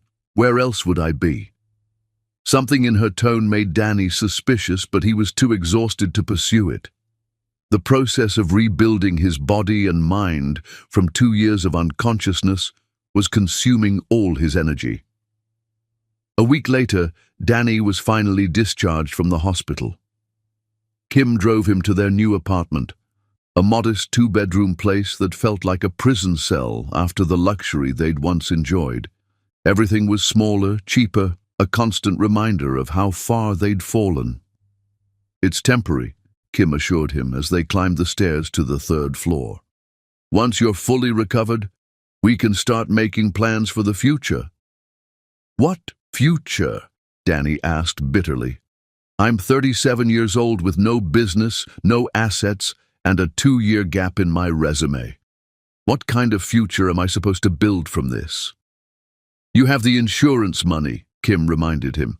"That's more than most people get to start over with." The insurance money. Every time she mentioned it, Danny felt sick. $2 million that he'd bought with his wife's life, with his own soul. Money that was supposed to represent freedom, but felt more like a chain around his neck. "I want to visit her grave tomorrow," Danny said, settling onto the worn couch that was a far cry from the Italian leather furniture in their old house. "Daniel." "Tomorrow, Mom. I'm not asking." Kim sighed but nodded. "If that's what you need." That night, Danny lay in his narrow bed staring at the ceiling, trying to piece together the fragments of his shattered life. In 2 years, everything had changed. His business was gone, his home was gone, his health was compromised, and his wife was dead by his own hand. The plan that was supposed to save him had destroyed him more completely than bankruptcy ever could have. But tomorrow, he would finally face what he'd done. He would stand at Terry's grave and confront the reality that he'd murdered an innocent woman for money that hadn't even saved him in the end. As sleep finally claimed him, Danny's dreams were haunted by the sound of Terry's scream echoing through the darkness, a reminder that some sins follow you no matter how far you run or how long you sleep. The next morning, Kim drove him to Riverside Cemetery in stony silence. She'd tried one last time over breakfast to dissuade him from this pilgrimage, but Danny's determination was absolute. He needed to see where they'd buried the woman he'd loved and destroyed. "It's over there," Kim said, pointing toward a section of newer headstones as they walked through the manicured grounds. "Row 12, plot 37. Danny's legs felt unsteady as they approached the gravesite. 2 years of physical therapy couldn't prepare him for the emotional impact of seeing his wife's name carved in granite. Teresa Marie Gizi Reyes, beloved wife, taken too soon.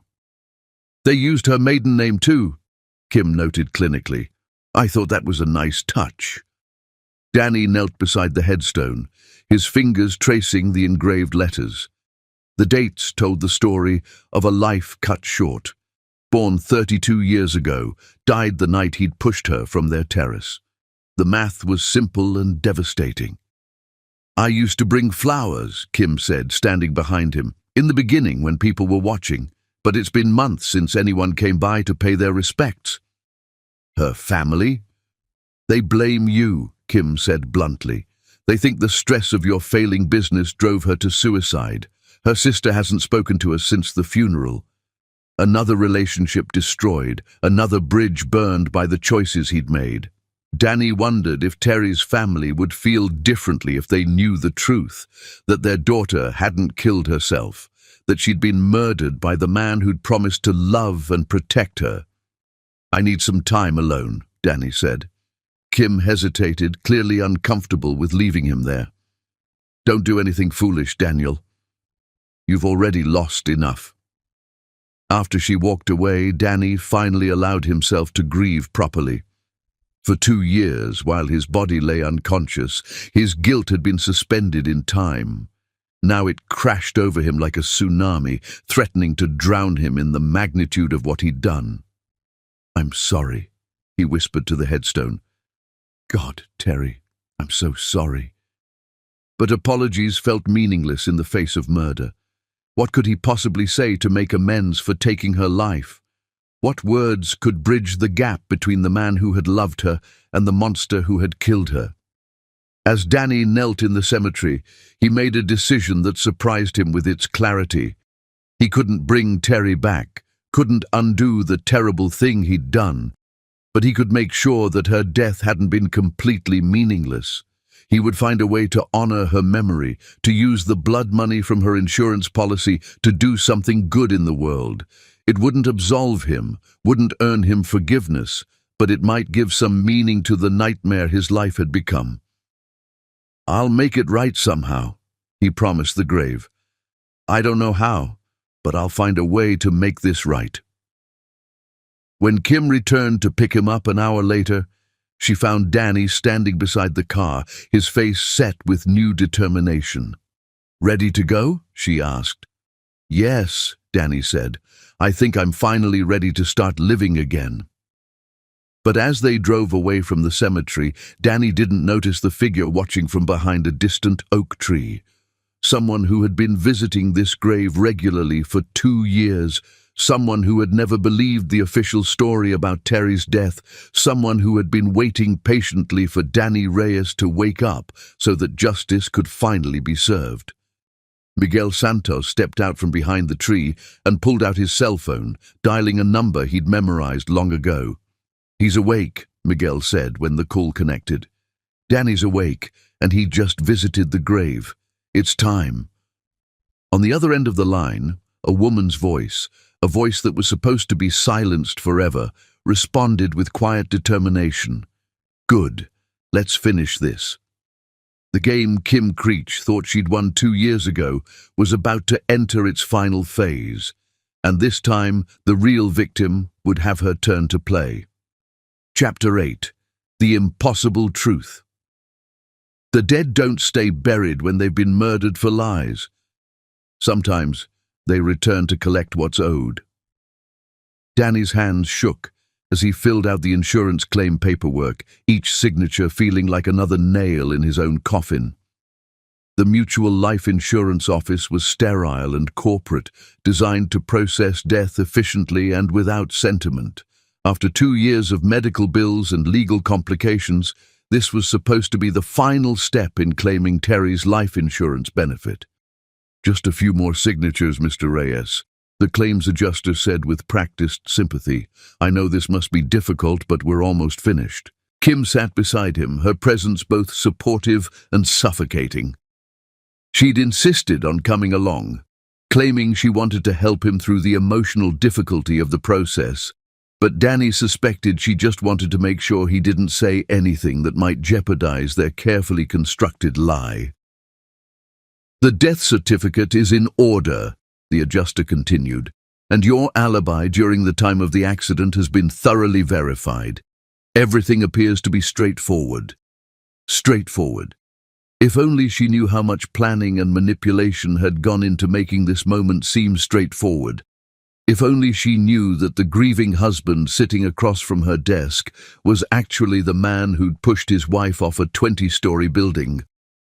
"How long before the funds are disbursed?" Kim asked, her voice carefully modulated to sound concerned rather than eager. "Given the amount involved and the fact that you were incapacitated for 2 years, we had to wait for your recovery before final processing," the adjuster replied. $2 million requires the beneficiary's personal signature. Power of attorney wasn't sufficient for a claim this large. But now that you're here, I don't anticipate any problems.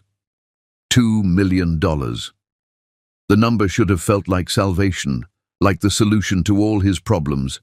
Instead, it felt like the price tag on his soul. "Mr. Reyes?" The adjuster was looking at him with concern. "Are you feeling all right? You look pale." "I'm fine," Danny managed. "Just tired. The recovery from my accident has been challenging." "Of course. I can't imagine what you've been through, losing your wife in such a tragic way, then suffering your own life-threatening accident just days later. You're remarkably strong to have survived all of that." Strong? Danny almost laughed at the irony. He wasn't strong. He was a coward who had let his mother manipulate him into murdering an innocent woman. Whatever strength he'd once possessed had died the night he pushed Terry off that terrace. "There's just one final signature needed," the adjuster said, sliding a document across the desk. "This acknowledges receipt of the death benefit and closes the claim permanently." Danny picked up the pen, his hand trembling as he prepared to sign away the last vestige of his conscience. Once he signed this paper, there would be no going back, no way to undo what they'd done. The insurance money would make their crime profitable, cementing his transformation from husband to murderer. "Danny!" The voice came from behind him, soft and familiar, and absolutely impossible.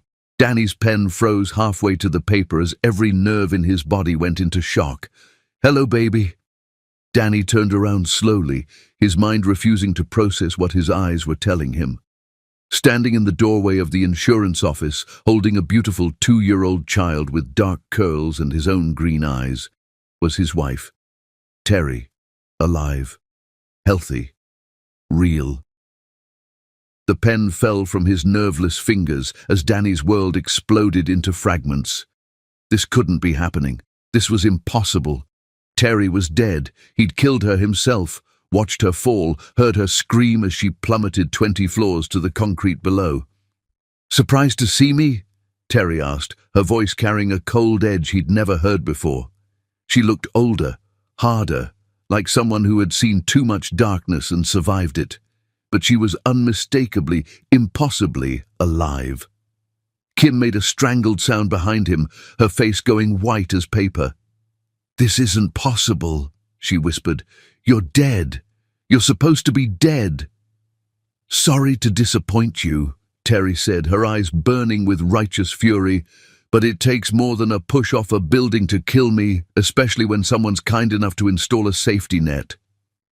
The child in her arms, their child, Danny realized with stunning clarity, looked at him with curious eyes that were identical to his own. A son or daughter he'd never known existed, born from the woman he'd tried to murder. "Terry," Danny gasped, his voice barely audible. How is this possible? You want to know how I survived?" Terry stepped closer, her presence filling the small office like an avenging angel. "Miguel Santos, the man your mother paid to stage those fake affair videos, couldn't live with himself when he learned you were planning to kill me. He installed safety equipment below our terrace and saved my life." Fake videos. The words hit Danny like physical blows, each revelation destroying another piece of the reality he'd built around his terrible decision. "The affair was fake," he whispered. "Every single second of it," Terry confirmed, her voice sharp as a blade. "Your mother hired Miguel to seduce me, but when I rejected his advances, She had him create fake videos using actors and clever editing. Everything you saw, everything you believed, all lies designed to turn you against me. Danny felt like he was drowning in quicksand, each breath becoming more difficult as the magnitude of his mother's deception crashed over him. He'd murdered his wife, tried to murder his wife, based on fabricated evidence. He'd destroyed everything he'd ever loved because of lies. "The baby," he said, staring at the child who shared his features. "Is it your son?" Terry confirmed. "Conceived the week before you tried to kill me. I was going to surprise you with the news that night, but you never gave me the chance." Danny's legs gave out, and he collapsed into his chair as the full horror of what he'd done washed over him. Not only had he tried to murder an innocent woman, but he'd tried to murder his pregnant wife. He'd nearly killed his own child, the child they'd been trying to have for 3 years. 2 years, Terry continued, her voice growing stronger with each word. 2 years I've been building a case against you and your mother. 2 years of gathering evidence, documenting the insurance fraud, preparing for this moment. "Terry, please," Danny gasped, tears streaming down his face. I believed. God, what have I done?" "You tried to murder me for money," she said simply. "You pushed your pregnant wife off a building because your mother convinced you I was cheating. That's what you've done, Danny." Kim suddenly lunged forward, her composure finally cracking completely. "You little bitch," she screamed. "You've ruined everything. He was supposed to be free of you." Before Kim could reach Terry, the office door opened and 3 police officers entered, moving with practiced efficiency. "Kim Creech and Daniel Reyes," the lead officer announced. "You're under arrest for conspiracy to commit murder and insurance fraud." The handcuffs felt cold against Danny's wrists, but not as cold as the look in Terry's eyes as she watched him being taken into custody. 2 years of planning had led to this moment, his wife's perfect revenge. "How long have you been planning this?" Danny asked as the officers prepared to lead him away. "Since the night you pushed me off that terrace," Terry replied. "Since the moment I realized that the man I loved more than life itself had tried to kill me based on lies." "I loved you," Danny said desperately. "I still love you. Everything I did, I thought I was protecting myself from what? From a faithful wife who was carrying your child?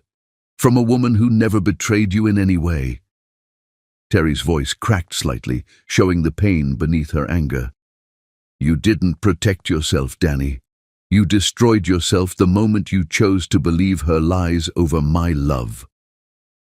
As the police led him toward the door, Danny caught sight of Miguel standing in the hallway. The young man looked older too, marked by the weight of what he'd been forced to participate in. "I'm sorry," Miguel said quietly as Danny passed. "I'm sorry I ever let her drag me into this, but I couldn't let an innocent woman die." "Thank you," Danny whispered. "Thank you for saving her." Kim was ranting and struggling against her handcuffs, her carefully maintained facade completely shattered. "This isn't over," she screamed at Terry.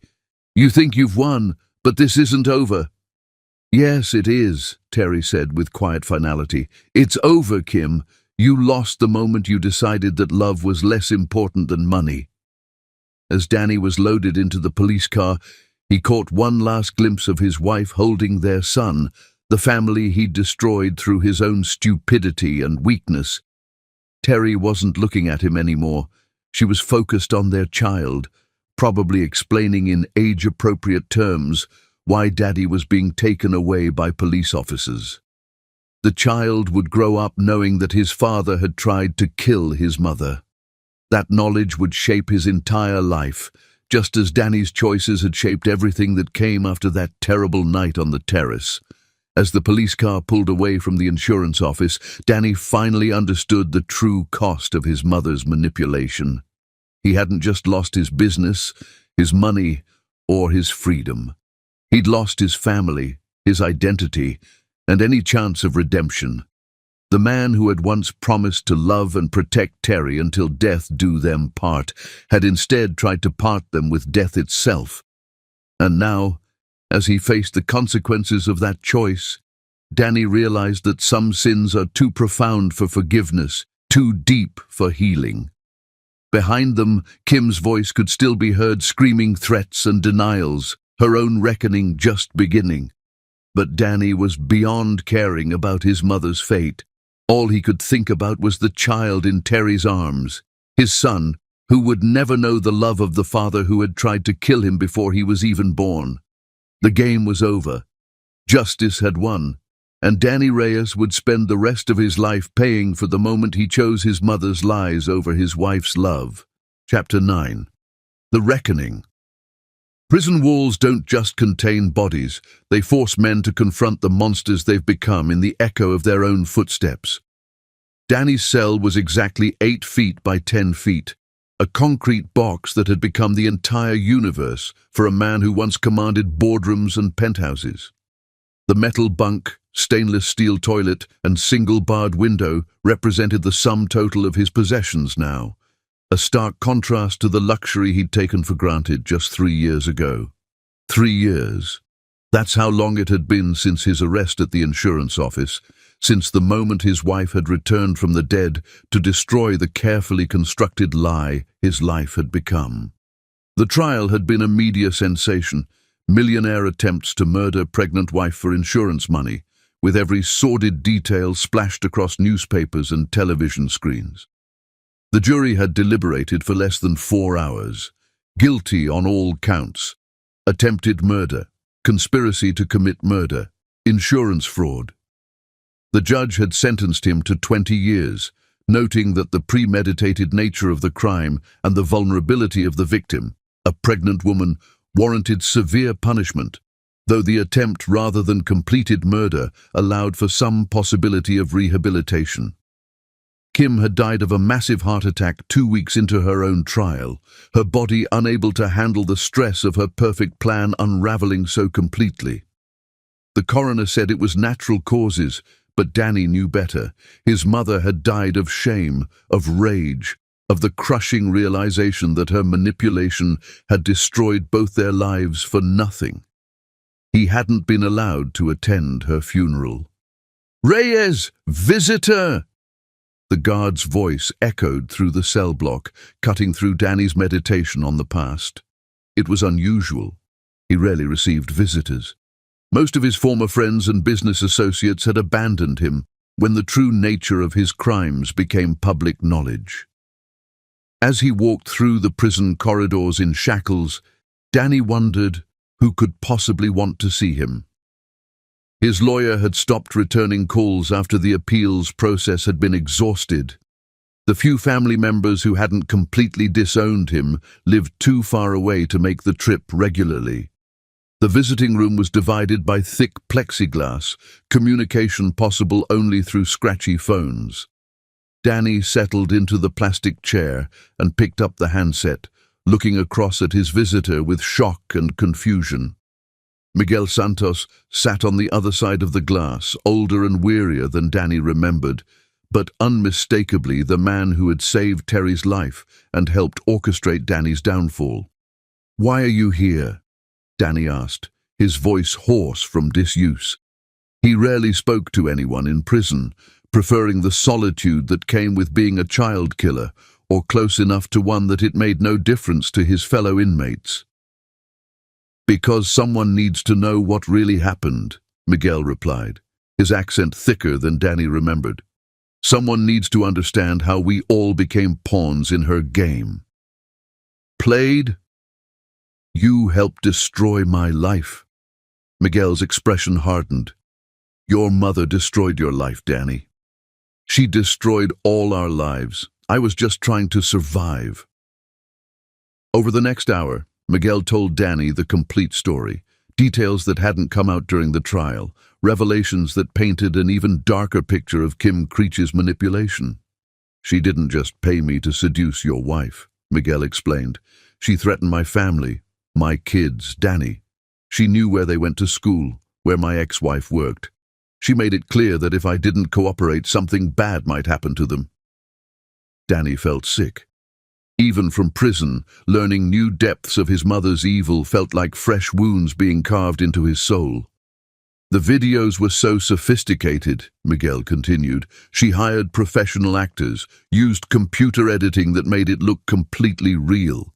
I helped set up the cameras, but I never imagined she was planning actual murder. When did you realize what she intended? A week before it happened. I overheard her on the phone talking about insurance policies and perfect alibis. That's when I knew you were going to try to kill Terry. Miguel's voice cracked slightly as he continued. I had 48 hours to figure out how to save her life without getting my own family killed. Installing that safety net was the only thing I could think of. Why didn't you go to the police? With what proof? Your mother was careful. Everything was verbal, nothing in writing. It would have been my word against hers, and she had money and connections. Who was going to believe a plumber over a rich lady? Danny stared at Miguel through the plexiglass, seeing not the homewrecker he'd imagined for so long, but another victim of Kim Creech's elaborate manipulation. They'd all been pieces on her chessboard. Danny, Terry, Miguel, even the actors who'd unknowingly participated in creating fake evidence. Terry knows about your family being threatened, Danny asked. She knows everything. It's why she didn't press charges against me. She understands that I was trapped, just like you were. I wasn't trapped, Danny said bitterly. I made a choice. A horrible, unforgivable choice. You made a choice based on lies, Miguel corrected. Your mother was a master manipulator. She knew exactly which buttons to push, exactly how to make murder seem like the only rational option. They sat in silence for several minutes, two men whose lives had been forever altered by Kim Creech's toxic ambition. How is she? Danny finally asked. How is Terry? Miguel smiled for the first time since the conversation began. She's strong. Stronger than any of us gave her credit for. She's raised your son practically single-handed, built a new life for herself. My son. The words felt foreign in Danny's mouth. What's his name? Patrick. Patrick Daniel Santos Reyes. Danny's eyebrows shot up in surprise. Santos? She gave him my last name too, Miguel explained. I helped save his life, helped raise him the first 2 years while you were in your coma. She says I earned the right to be called his family. The generosity of it took Danny's breath away. Even after everything she'd suffered, Terry had found room in her heart to honor the man who'd rescued her. It was exactly the kind of grace he'd fallen in love with, exactly the kind of person he'd tried to murder. She wants to see you, Miguel said suddenly. What? Terry, she wants to visit you. She's been thinking about it for months, but she needed to be sure she could handle it emotionally. Danny's heart hammered against his ribs. Why would she want to see me? I tried to kill her. I tried to kill our son. Because she needs closure, Miguel replied. Because part of her still loves the man you used to be, before your mother poisoned your mind. And because Patrick is getting old enough to ask questions about his father. The thought of his son, now 3 years old, asking about Daddy, made Danny's chest tighten with pain.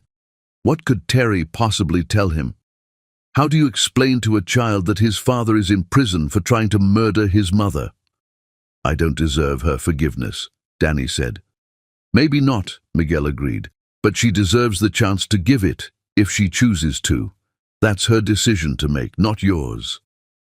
As visiting time ended and Miguel prepared to leave, he delivered one final message that hit Danny like a physical blow. She loved you completely, Miguel said.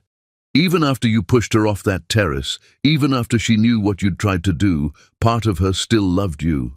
That's what makes this whole thing so tragic. You destroyed something real and beautiful because you believed lies about something that never existed. After Miguel left, Danny was escorted back to his cell in a daze. He lay on his narrow bunk, staring at the ceiling, processing everything he'd learned.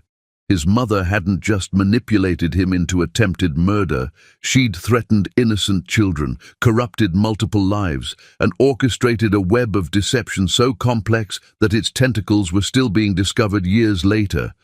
But the most devastating revelation wasn't about Kim's evil. It was about Terry's love. Even now, even after everything he'd done, she was considering visiting him. The woman he'd tried to murder was willing to offer him something he'd never dared hope for, the possibility of redemption. That night, for the first time since his arrest, Danny allowed himself to cry.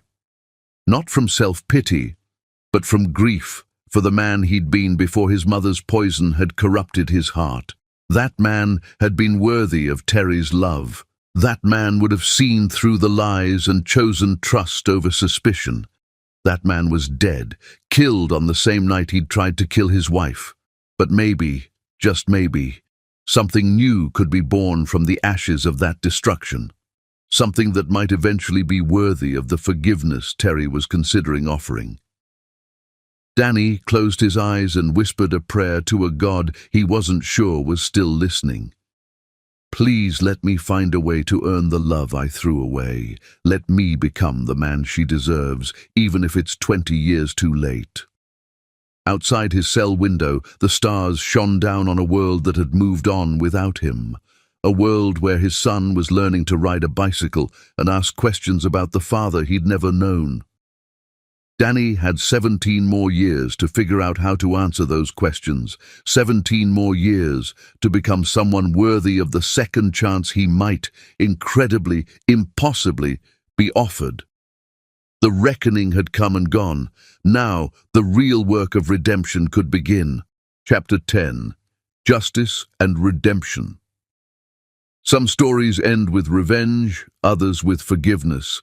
But the rarest ones end with love strong enough to survive the worst betrayal imaginable. The prison gate clanged shut behind Danny for the last time, the sound of freedom both terrifying and surreal after 10 years of concrete walls and razor wire. 10 years, half his sentence, thanks to good behavior and the prison education programs he'd embraced with desperate determination. At 47, Danny Reyes was a different man than the one who'd entered Millfield Correctional Facility. Grey streaked his temples, lines mapped the geography of his regret across his face, and his hands bore calluses from a decade spent in the prison workshop, crafting furniture for families he'd never meet. More importantly, his heart had been rebuilt from the ground up. "Daniel?" The voice was softer than he remembered, but unmistakably hers. Danny turned to see Terry standing beside a modest sedan, her beauty undiminished by the years that had passed. She wore a simple blue dress, not unlike the one she'd been wearing the night he'd pushed her from their terrace, and her smile was cautious but genuine. Beside her stood a boy who could only be Patrick, 13 years old now, with Danny's green eyes and Terry's determined chin. He was tall for his age, with the lean build of someone who'd inherited his father's height and his mother's grace. "Hello, Terry," Danny said, his voice catching on her name. They'd exchanged letters for the past 7 years, visits every few months that had slowly rebuilt some fragile bridge between them. But seeing her in the context of his freedom felt different, weighted with possibility and terror in equal measure. "Dad?" Patrick stepped forward, his voice cracking slightly with adolescence and uncertainty. Danny's knees nearly buckled. It was the first time his son had ever called him that, the first time he'd heard the word from lips that shared his DNA and his stubborn jawline. "Hello, son," Danny managed, fighting back tears that had been building for a decade. They embraced awkwardly, a father and son meeting as strangers, connected by blood and separated by circumstances too complex for easy explanation. Patrick was solid and real in his arms, proof that some miracles survive even the worst betrayals. "Are you ready?" Terry asked gently. Danny nodded, climbing into the passenger seat of her car. The simple act of sitting in a vehicle not bound for court or medical appointments felt surreal. For 10 years his world had been contained within walls. Now it stretched out endlessly in all directions. "Where are we going?" he asked as Terry pulled away from the prison. "Home," she said simply. "Your home. Our home. If you want it to be." Danny stared at her in amazement. During their visits and letters, they'd discussed his release, his need for housing and employment, his desire to be part of Patrick's life. But he'd never dared hope for this. For the possibility of redemption so complete, it included rebuilding the family he'd tried to destroy. "Terry, I don't understand. After everything I did—" "You did a terrible thing," she interrupted, her voice steady but kind. "You tried to kill me and our son because you believed lies about who I was. That's not something I've forgotten or minimized." Patrick shifted uncomfortably in the back seat. He knew the broad strokes of the story, that his father had been manipulated into doing something awful, that prison had been about learning to be better. But the specifics were still too heavy for a 13-year-old to carry. "So why?"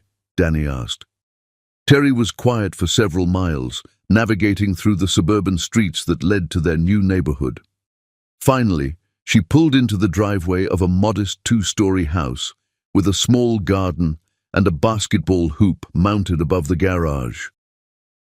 "Because I learned something important during the 10 years you've been gone," she said, turning off the engine. "I learned that love isn't just about the good times. Real love, the kind that lasts, is about choosing to forgive the unforgivable when someone proves they've truly changed." They sat in the car as she continued. Patrick, listening with the intense focus of a teenager, trying to understand the adult world. "The man who pushed me off that terrace was sick, Danny, poisoned by grief and manipulation and desperation. But the man who wrote me letters every week for 7 years, who earned his GED and then a bachelor's degree from prison, who started a support group for inmates dealing with family violence, that man is someone I can love again." Danny felt tears streaming down his face. "How can you be sure? How can you trust that I won't hurt you again?" "Because you've spent 10 years proving it," Terry replied. "Not with words, but with actions. With the way you've taken responsibility for what you did without making excuses. With the way you've changed yourself from the inside out." She reached into her purse and pulled out a thick folder. "Do you know what this is?" Danny shook his head. "Letters from other inmates whose lives you've touched. Testimony from the prison staff about the man you became. Documentation of every course you took, every program you completed, every life you helped save through your counseling work." She handed him the folder, and Danny saw that it was organized with the same meticulous care Terry had always brought to everything important. "I've been documenting your transformation for years," she continued. "Not because I was planning to use it for anything, but because I needed to convince myself that the change was real.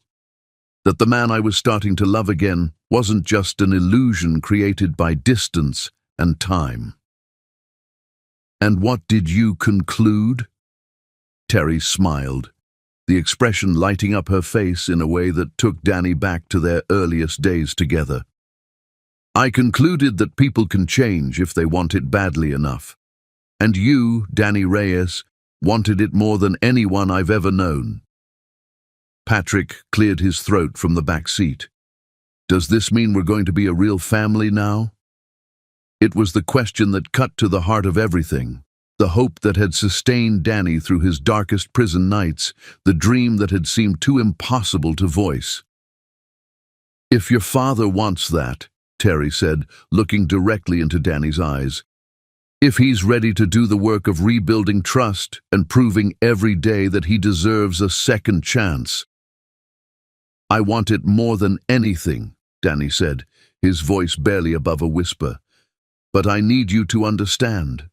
I know I don't deserve this. I know that what I did was unforgivable." "Maybe it was unforgivable 10 years ago," Terry replied. But forgiveness isn't about what someone deserves. It's about what the person doing the forgiving needs for their own healing. And I need to believe that love is stronger than hate, that redemption is possible even for the worst sins. They went inside together, and Danny marveled at the home Terry had created. It was modest but warm, filled with photographs that chronicled Patrick's childhood, birthdays, school events, Little League games. All the moments Danny had missed, all the memories he'd forfeited through his terrible choices. "I kept this for you," Terry said, leading him to a small room that had been set up as an office. On the desk was a framed photograph from their wedding day, and beside it, a letter in his own handwriting. Danny picked up the letter and recognized it immediately, the first one he'd written to her from prison, the one where he'd taken full responsibility for his actions and begged not for forgiveness, but for the chance to somehow make amends. "You kept it all these years?" "I kept it to remind myself of the moment you started becoming someone I could trust again," Terry said. "The moment you stopped making excuses and started making changes." That evening, they sat together on the front porch as Patrick practiced basketball shots in the driveway. The normalcy of it was overwhelming. The simple pleasure of being a family, of watching their son grow into the man he was becoming. "What happens now?" Danny asked. "Now we take it one day at a time," Terry replied. "You'll find work. Miguel's construction company is thriving, and he's offered you a position. We'll attend counseling together, work through all the things that still need healing, and we'll learn how to be married again properly this time." "Married again?" Terry laughed, pulling out a small velvet box. "I never divorced you, Danny. Legally, we're still husband and wife, but I thought you might want to renew our vows, make new promises based on who we are now, instead of who we were then." Danny opened the box to find a simple gold band. Nothing like the expensive ring he'd originally given her, but somehow more meaningful for its simplicity. "Will you marry me again, Danny Reyes?" she asked, her eyes shining with tears and hope. "Will you promise to love and protect me for real this time, knowing what that actually means?" "Yes," Danny said, slipping the ring onto his finger. "For the rest of my life, yes." As the sun set over their modest suburban home, Danny Reyes understood that he'd been given something rarer than wealth or success or even justice. He'd been given grace, the unmerited gift of love from the woman he'd wronged beyond measure. It would take years more to fully rebuild what he'd destroyed. There would be difficult conversations, moments of doubt, old wounds that needed tending. But for the first time in over a decade, Danny believed in the possibility of happiness. Not the shallow happiness he'd once sought through money and status, but the deep joy that comes from being truly known and loved despite your worst failures. He was home, he was forgiven, and somehow impossibly, he was loved. The boy in the driveway made another shot, and Danny cheered for his son, their son, as Terry's hand found his in the gathering darkness. Some stories end with revenge, others end with justice. The best ones end with love that's strong enough to resurrect the dead.